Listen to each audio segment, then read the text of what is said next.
Sa panahon ngayon, isa sa mga risky na trabaho ay ang pagiging delivery rider. Mapalalaki o babae, isa ito sa pinapasok nilang trabaho para mairaos nila ang pang-araw-araw na buhay at para maibigay nila ang pangangailangan ng kanilang pamilya.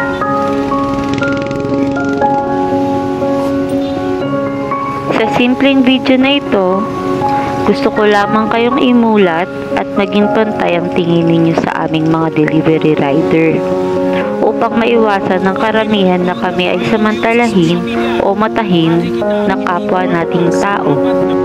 Upang maintindihan ninyo ang hirap at pagod, madala lang namin ang inyong order at maiwasan ibuntong ang init ng ulo sa aming mga delivery rider. Sana ma-appreciate ninyo ang hirap namin mapaglingkuran lamang kayo kahit sa maliit lang ang halaga na kinikita namin. Para din sa inyong kaalaman, dahil sa hirap ng buhay, kahit ang mga may regular na trabaho ay pinapasok ito upang may extra income sila at may maidagdag sa kanilang araw-araw na gastusin.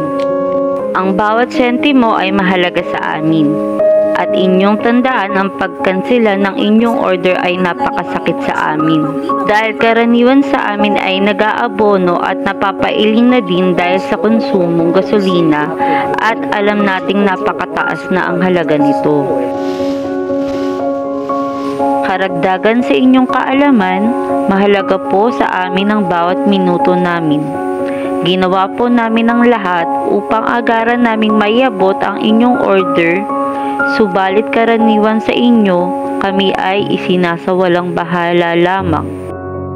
Siguraduhin po natin na tama po ang inyong PIN location at siguraduhin na active ang inyong numero dahil ayaw naman po naming iwan ng basta-basta ang inyong order sa labas ng inyong bahay.